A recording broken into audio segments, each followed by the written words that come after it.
नमस्कार, बहुत बहुत स्वागत आपका। मैं हूं आपके साथ अनुराग सक्सेना। बात आज ईरान और इजराइल की करेंगे।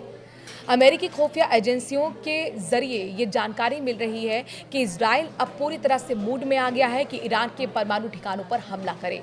यहाँ तक कि इजराइल की मीडिया में ये खबरें चर्चा में बनी हुई हैं। तो वाकई क्या इजराइल परमाणु ठिकानों पर ईरान के हमला करेगा? हालांकि युद्ध जैसी स्थिति आपने पिछले साल भी दोनों के बीच में देखी थी। इजराइल पहले भी मिलिट्री कैंप्स ईरान के वहां पर हमला कर चुका है और जवाबी कार्रवाई भी ईरान की तरफ से की गई। लेकिन क्या अब सीरियस होने वाला है, वो भी तब जब ट्रंप साफ तौर पर इजराइल से ऐसा करने से मना कर चुके हैं।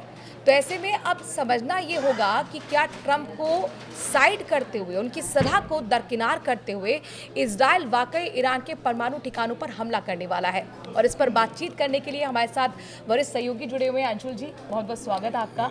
तो मेरा पहला सीधा सीधा सवाल यही है कि जो मध्य पूर्व में टेंशन वाले हालात बने हुए थे, लगातार ट्रंप आ गए हैं, कुछ हालात बेहतर होंगे, चूँकि वो कह चुके हैं कि जो उनकी मिलिट्री सोच है इजराइल की, उससे उनका अलग रुख रहता है। तो उन्होंने कहा था कि नहीं, मैं कूटनीतिक चैनल शुरू करना चाहता हूँ बजाय कि यहाँ पर हमला हो। क्या अब वाकई यहाँ पर नेतन्याहू ट्रंप की सलाह को दरकिनार करते हुए परमाणु ठिकानों पर हमला करने वाले सीरियस होने वाला है क्या ये मैटर? देखिए, ऐसा कोई सीधा हमला करने के लिए बिल्कुल वो आमादा हैं और बिना अमेरिका के प्रश्रय मिले या बिना अमेरिका का सहयोग मिले, ऐसी बात तो बड़ी मुश्किल दिखती है। लेकिन जो स्थितियां इस समय बन रही हैं इजराइल के लिए, और जो मौका है, एक आदमी मौके की तलाश करता है, जब आदमी के पास मौका सबसे मुफीद हो, ईरान से उसका पुरानी दुश्मनी तो है ही। और इस समय पहली बात तो ये बात आई कहाँ से, ईरान ने अपने को घोषित नहीं कर रखा है कि कोई परमाणु शक्ति संपन्न देश है, ऐसा नहीं है। लेकिन अगर उसने अपने को परमाणु शक्ति संपन्न बना लिया हो या ऐसी संभावनाएं हों, क्योंकि यूरेनियम के समर्थन से उसने इनकार नहीं किया है। हालांकि यूरेनियम समर्थन का इस्तेमाल शांतिपूर्ण कार्यों के लिए भी होता है, कार्यों के लिए ही होता है। लेकिन जिस तरह की स्थितियां उसके सामने बनी हैं, उसके पास कोई और सहयोगी देश उसके जो थे, सीरिया, असद सरकार का पतन हो चुका है, लेबनान, हिजबुल्लाह उसके जो सबसे बड़े समर्थक या उसके अपने बनाए हुए संगठन थे, उनका लगभग खात्मा हो चुका है। ऐसी स्थिति में उसके पास बचता क्या है अपनी शक्ति को बढ़ाने के लिए? तो हो सकता है उसके पास कुछ गुप्त सूचनाएं ऐसी हों जिससे पता चल रहा हो कि ईरान ने अपने परमाणु कार्यक्रम को आगे बढ़ाया है। नहीं, अमेरिकी खुफिया एजेंसी तो ये बात कहती आई है पहले से, 2003 हाँ, से वहाँ पर प्रोग्राम चल रहा है परमाणु का। लेकिन वो ईरान तो ये कहता है ना कि हमने सिविलियन बिल्कुल काम के लिए हाँ, कर रहे लेकिन हैं। निश्चित तौर पर, लेकिन आप कह इसका रहे हैं इसमें तेजी कहीं ना इसमें हाँ निश्चित तौर पर, और इसके उसके अपने भी सूत्र होंगे, इजराइल के पास अपने सूत्र होंगे ये जानने के। और निश्चित तौर पे अमेरिका के जो अपना निहित स्वार्थ वहाँ पर है, और जो इजराइल की बात है कि वो क्यों उस पर हमला करेगा, दोनों में डिफरेंस है। अमेरिका के लिए ये उतना बड़ा कोई उसके लिए खतरा नहीं, लेकिन इजराइल के लिए सीधा खतरा है, और उस खतरे को जितनी जल्दी वो कर्व करना चाहे वो करना चाहेगा। अमेरिका के साथ ऐसा है नहीं। हालांकि ये बड़ा मुश्किल है कि बिना अमेरिका की सहायता के, जैसे एक तो पहले इजराइल का देखिए, पिछले साल का जब लड़ाई हुई तो उसमें हथियार कहाँ से इस्तेमाल हो रहे थे, हथियार कौन दे रहा था? जाहिर सी बात है। और एक जो पुराने शीत युद्ध के समय से ही चला आ रहा है कि जिस पक्ष में अमेरिका, उसके दूसरे पक्ष में रूस आता है। तो ईरान के पास देख लीजिए आप, ईरान की सारी मिसाइलें रशियन मेड, उनके पास जो एयर डिफेंस सिस्टम, वो जो अभी आपने देखा आपके यहाँ S-400 आपके सिस्टम थे, ईरान में S-300 है। S-300 का सिस्टम उनका एयर डिफेंस का है। सिस्टम को तबाह भी किया था ईरान में, हाँ, इजराइल ने, जो कि वो एग्जैक्टली मतलब नहीं, हाँ, मेरा कहने का मतलब सिर्फ यही था कि देखिए, एक स्वाभाविक रूप से ईरान की मदद कर रहा है रूस जी, या उसके पास जो हथियार हैं, जो सप्लाई है, वार उपकरण है, वो रूस से मिल रहे हैं। अमेरिका के पास अमेरिका का सारा सहयोग इजराइल के साथ रहता है। लेकिन इसीलिए हाँ, तो इजराइल भी ये चाहता नहीं कि सीधा वो जा करके ईरान से युद्ध में फंसे। उसको अमेरिका के सहयोग की जरूरत तो है ही। बगैर अमेरिका के सहयोग के वो सीधे सीधे युद्ध अपने सिर पे मोल नहीं ले सकता। हाँ, नहीं,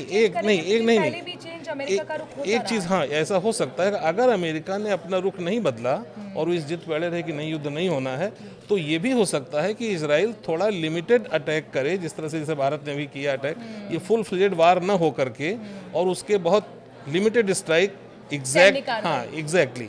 तो जैसे एक स्ट्राइक आपने उसके सिर्फ परमाणु ठिकानों पे कर दी आपने, हाँ, थोड़ी स्थितियां भी फेवरिंग इसलिए हैं कि जो अभी मिसाइलें उसके पास हैं इराक के पास, उनके लिए जो दोनों देशों की अगर आप भौगोलिक स्थिति देखें तो हाँ, तो उनकी जो मिनिमम डिस्टेंस जो बनती है वो 1000 किलोमीटर, और तेल अवीव से अगर देखा जाए दूरी ईरान की तो लगभग 1600 किलोमीटर की पड़ती है। तो ये जो डिस्टेंस है, इसकी क्षमता उसके पास है कोई एयर स्ट्राइक करके, और इस समय जाहिर सी बात है एयर डिफेंस सिस्टम उसके पास वर्किंग नहीं है ईरान के पास। तो और बीच का जो रास्ता जहाँ पे जो सीरिया एक बाधा पड़ती थी इसराइल के लिए, ईरान तक अपनी मिसाइलें, उसका जो वायु क्षेत्र पड़ता था उसमें सीरिया की बाधा थी, वो बाधा भी हट गई। तो ऐसा हो सकता है कि एक लिमिटेड स्ट्राइक करके और वो उन परमाणु ठिकानों को ध्वस्त कर दे और इसे एक फुल फ्लेजेड वार का रूप न दे, ऐसा हो सकता तो है। आप ये कह रहे हैं कि सीरिया का जो आसमान है वो एक तरीके से खुला आसमान मिल गया, एयर स्पेस मिल गया है हाँ जी, हाँ जी। इसराइल को, जिस तरीके से वहाँ पर मिलिट्री कैंप को ध्वस्त किया है, हमास को खत्म एक तरीके से उसकी हाँ रीढ़ जी, तोड़ दी है। हाँ जी, तो हाँ कुल जी। मिलाकर सीरिया के रास्ते से आसान होगा ईरान पर डायरेक्ट अटैक करना इसराइल के लिए। हाँ, एक जो आप मिनिमम जो दूरी, एक न्यूनतम दूरी का आप आकलन करते हैं, उसके लिए जैसे मान लीजिए अगर सीरिया में जिस जो वर्तमान स्थिति है, आज की स्थिति न होती, तो उस समय बगैर अमेरिका के अत्याधुनिक उपकरणों के इजराइल ये सोच भी नहीं सकता था कि सीधी एयर स्ट्राइक करे, क्योंकि बीच में सबसे बड़ी चीज़ तो थी कि असद की सरकार, इधर लेबनान के जो लड़ाके थे वो भी, हमास भी पहले जिंदा था, अब तो समझो वो भी एक तरह से लगभग उसके भी काफ़ी कसबल ढीले पड़ चुके हैं। इस स्थिति में अब उसके पास कोई प्रतिरोध नहीं बचा। अब अगर अमेरिका सहयोग करता है तब तो वो पूरी तरह से अच्छी से वार पे जा सकता है, लेकिन अगर नहीं भी करता है तो लिमिटेड स्ट्राइक के सोर्सेज उसके पास ऑलरेडी हैं, जिनके आधार पर वो ऐसा अपना मंसूबा पूरा कर सकता है। चलिए, कुल मिलाकर देखना होगा कि युद्ध के जैसे हालात बनेंगे। हालांकि जंग जो है वो हर जगह पहुंच जाते हैं, यहाँ भी पहुंच गए थे भारत पाकिस्तान के बीच में, और रूस यूक्रेन के लिए वो कहते हैं कि समझौता हो ही गया है और वॉर रुकने ही वाला है। लेकिन पुतिन को मनाना आसान नहीं है, पुतिन भी लगातार उनकी हर बात को दरकिनार कर रहे हैं, और यहाँ पर अब यही देखना होगा क्या नेतन्याहू भी दरकिनार करेंगे, और अब ये क्या सीधा युद्ध जो है ईरान और इजराइल के बीच में छिड़ने वाला है। क्या वाकई इजराइल को लेकर जो खबरें आ रही हैं, अब माना ये जाए कि परमाणु ठिकानों पर इजराइल ईरान पर हमला करेगा। बहरहाल आज के एपिसोड में इतना ही। अगर आप कोई सवाल पूछना चाहते हैं ईरान इजराइल को लेकर, ट्रंप को लेकर, तो आप अपना कमेंट के ज़रिए हम तक राय दें, अपना सवाल ज़रूर रखें। नमस्कार।